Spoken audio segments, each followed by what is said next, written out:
Ethiopia for that 5,000 metres gold, but clearly he was on tired legs from a very, very fast 10,000 metres final in London. He said it was the toughest 10,000 he'd ever run.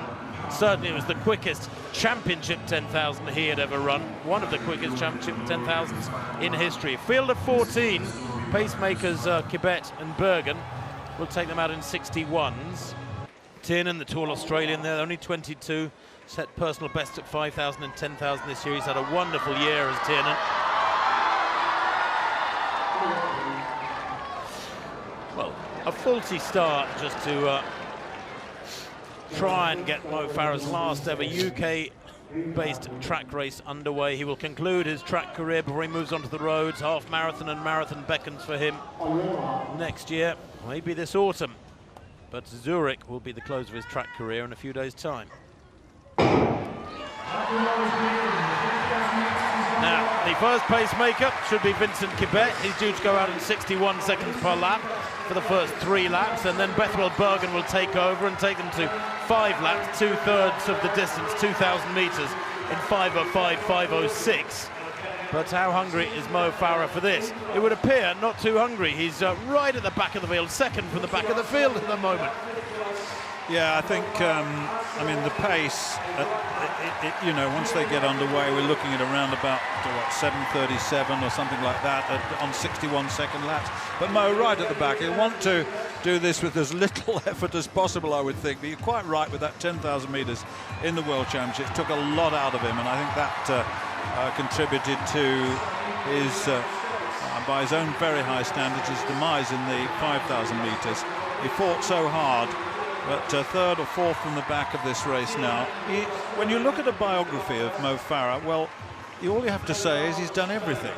Because as far as championships, Olympics, world championships are concerned, we're talking about multiple Olympic champion, multiple world champion. Such is the legend that is established for British long-distance running and world long-distance running. It is the end of an era, there's no doubt about that. When Mo Farah hangs up his track spikes, Britain will be looking for their next middle or long distance heroes. They come down in front of us though now with 6 laps to run. It is Kibet from Bethwell Bergen. In 3rd place is Hassan Mead, who is 15th in the World Championship at 10,000 metres. He is a 3:37 man at 1,500 metres, has good speed. Well, Mo Farah has now moved up into 7th place as the pack bunches a little bit behind the pacemakers. They are moving at just outside the required tempo, 61 seconds per lap. The rain has started coming down, by the way.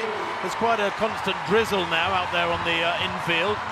But Andy Butchart has moved up into 4th place, looking strong behind Hassan Mead, or just beside Hassan Mead in the white vest. Mo Farah there in what, 7th place at the moment, just ahead of McCall in the black socks. And these 9 are well away.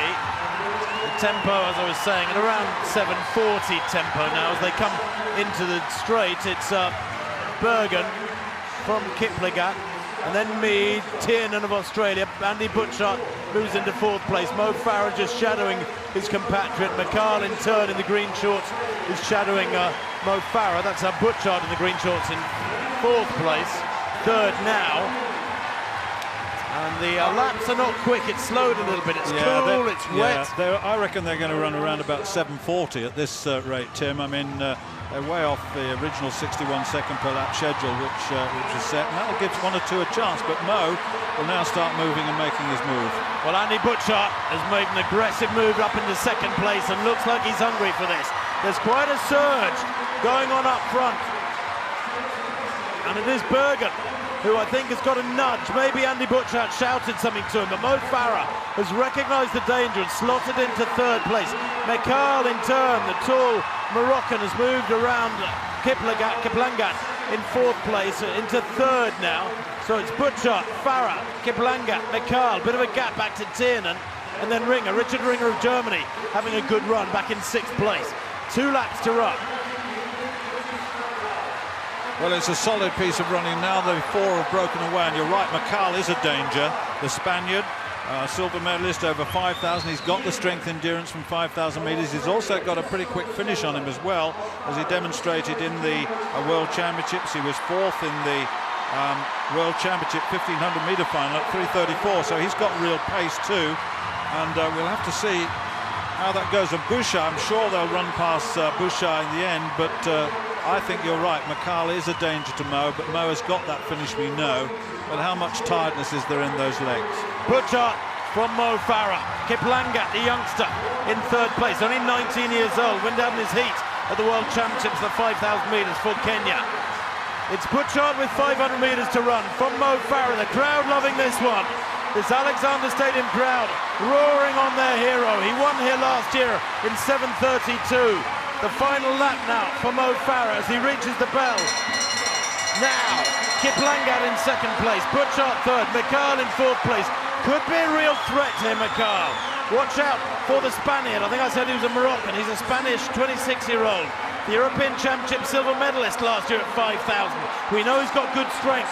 And he moves onto the shoulder of Farah now, who looks relaxed.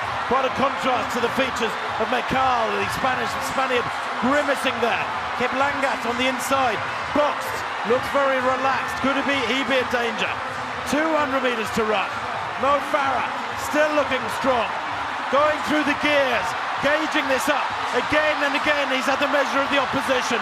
He's outwitted them, he's outsmarted them, and he looks like he's outsmarted this field once more as McCall in second place glances over his shoulder, looks legged here as Mo Farah surges down the home straight. The crowd rise to their feet in the home straight stand as he takes victory now, Mo Farah, with a final lap of around 57 seconds, 56.89.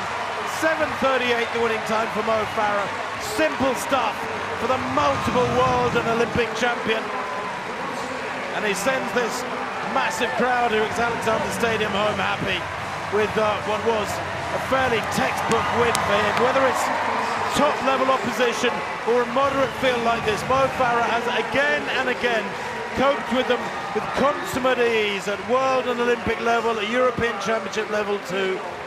And this man whose legacy, well, we hope will have inspired many, many youngsters into the sport of middle and long distance running. Good hug there from, of course, the man who's produced perhaps the performance of the meeting with that high jump win in 2:40. But Mo Farah, or perhaps fittingly, Stuart, after so many great races and the British soil, British climate, on the country, on the roads and on the track, finishing with just a little bit of rain to anoint him as once again a fabulous victor.